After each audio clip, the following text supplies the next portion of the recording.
There used to be two options, 35 and 16, and now they're like 50. And on top you can combine them. So I understood from my own experience that you need very early an understanding what is the right format for your film. And that was the idea when I came here and I learned we have this fantastic post-production suites, that we need to train students in the content, how to use different formats to achieve what you want at the end.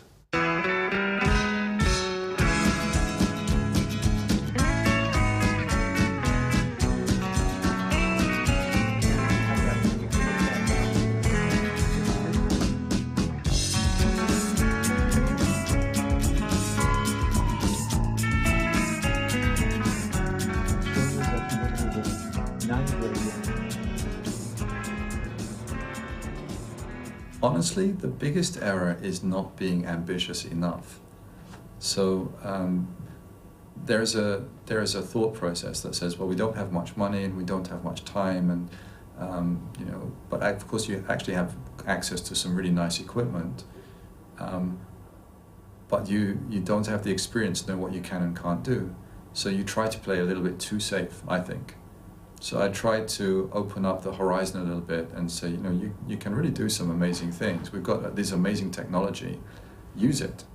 Like tools, gear, pixels, case, data rates, try to substitute creativity. And this is not at all the case. So you won't make a good film with Alexa if you don't have a good script or good actors. Or, and this is the most important point, good directing.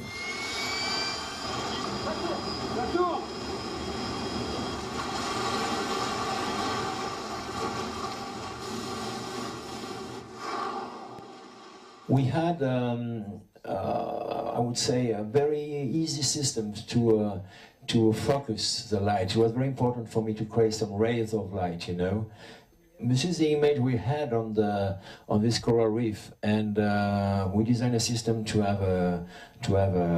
dimming the light, to have a modulation. This is the IT in preparing the camera. This is Joe the crab, the main actor. Really unpredictable. And this is a control tower. Ok, c'est bien parti, c'est bien parti. Très bien, là c'est meilleur là. And we were able to use a 300 millimeter at T1.8.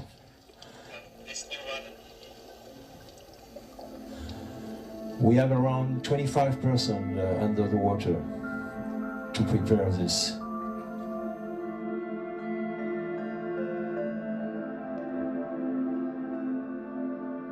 I had a lot to work on this movie, for sure. But in fact, what I'm trying to promote is not working on this type of movie, because it's one time in a career. What I try to promote is a method to work freely. Even if you pass more time to preparation, you will save money at the end. This is the original image.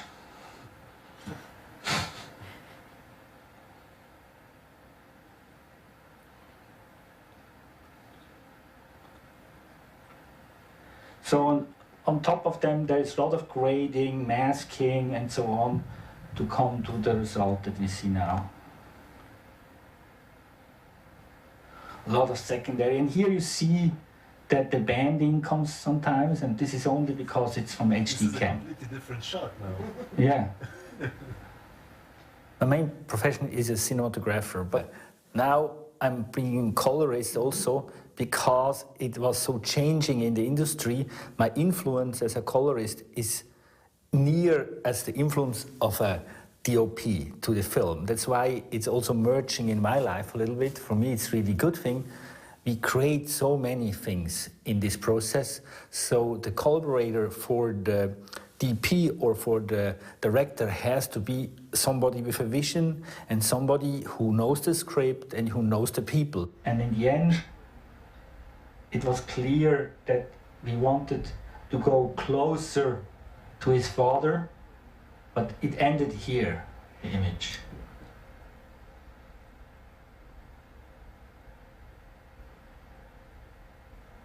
And here we zoomed in and we moved the image. I tried to shake the image that it doesn't look so clean. So it was a little shaky, but it's all zoomed in this image that we saw. So the idea is that you discuss it with the colorist before you start shooting. That this is important for the director, for the DP for sure, but also for the producer. I'll give you one example. We shot a film in Super 16 in 2006. And I had like 10 shots of vast landscapes, which look very grainy. Would have been very simple to shoot those scenes for nothing with 35, have a silent 35 camera with us, body, and then combine it later in the digital workflow. I didn't know that at that point.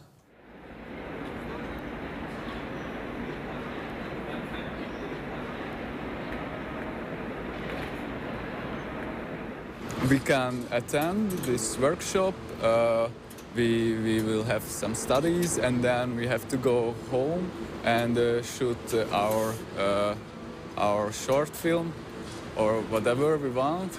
And after all, we can come here back and do the post-production here. And it sounds like a great opportunity for us.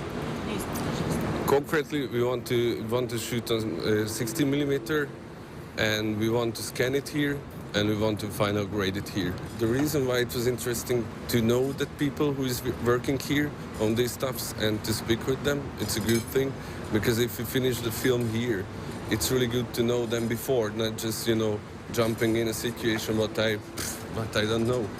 And the other case, there was some screenings and some productions as big as I never saw before, and it was really huge, and oh, I cannot believe this, how it is going. And for me it was a really, you know, good journey to see how they are working.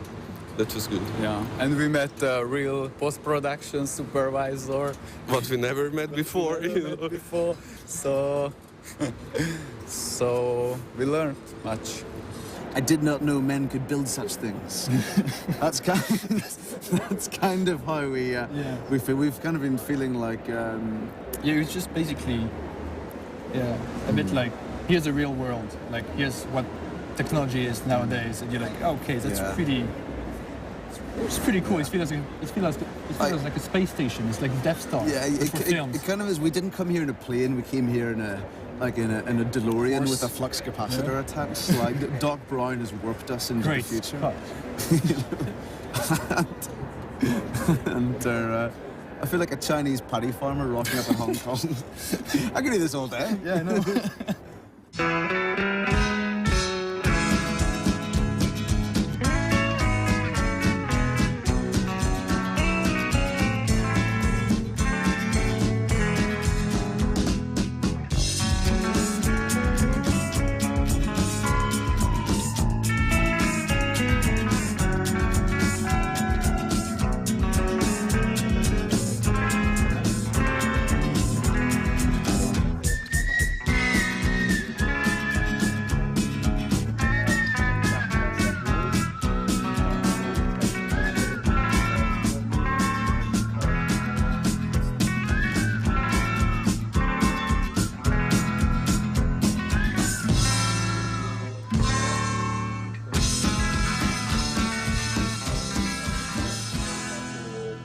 Our story is about an old man. He's a war veteran, and when he's around 80 years old, he comes back to Czech Republic after the revolution, and he kind of tries to deal with his past, deal with his past enemies. You know, there were prosecutors and judges, you know, in the old regime, and killed lots of his friends in make-up cases. You know.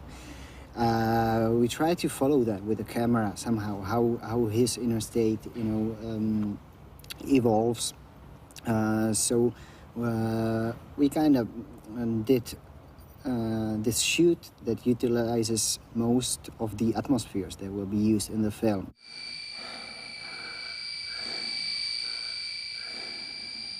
Odsouzen na 7 let do vězení za účast na justiční vraždě generála Píky. Vyšší odvolací soudy rozsudek zrušili kvůli promlčení trestných činů, za které byl souzen vrchní soud.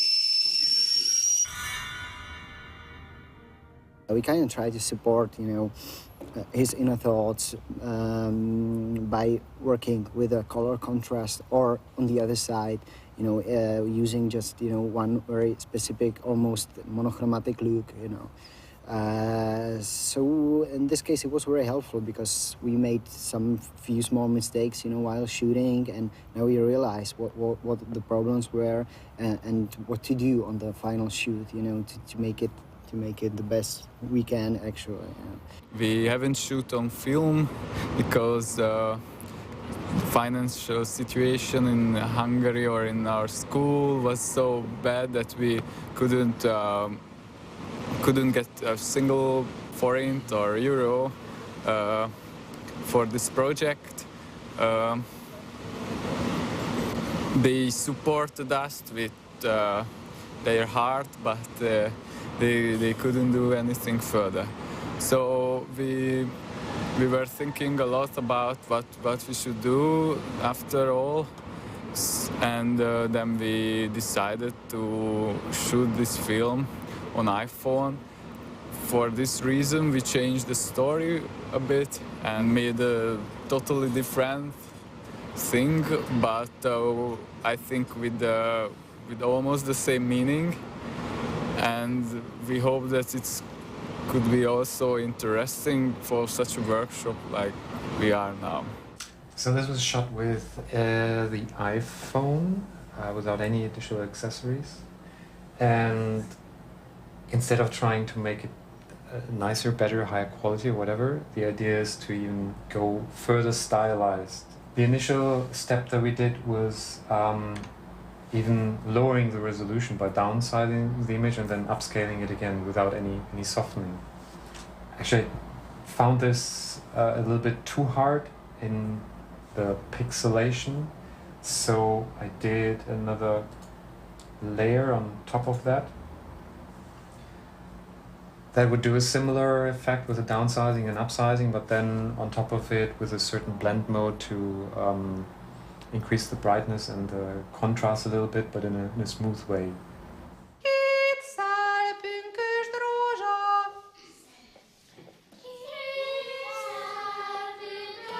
Jó, megvárjuk, hogy a fiúk is csatlakozzanak. Mit rajzol? Mónika nénit. Tessék? It was really good to work with Dirk here, the grader. He was really kind, and he find out a way in 1.5 hours how to make it in the best way. And what was really interesting for me that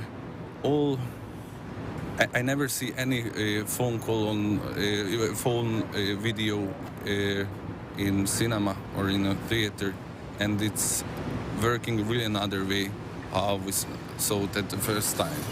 And for us, it was really strange to use as good machine the Nukoda in this shit thing. Sometimes you feel that, you you put a really big engine into, I don't know, into Trabant maybe. We have some shots in our film that we start now. There is some fog in the picture coming up, and so we are shooting on the North Sea, and it's really hard to do their real fog. So we decided to try to make this fog in CGI, and we shot some plates of real fog in the studio, and we mixed it with some pixel animations, and then in the end it was really great to see how you can really make it look nice or real in the grading, in the finishing. And so I think it's really great that we have this opportunities to do all this stuff here, because nowadays with all the digital stuff, even if you shoot on film, you can do so many things in post-production that are easier or better, or but you have to know how they work and how that it will work. So this one is one of the things what I really liked about the seminar.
Sausages. First.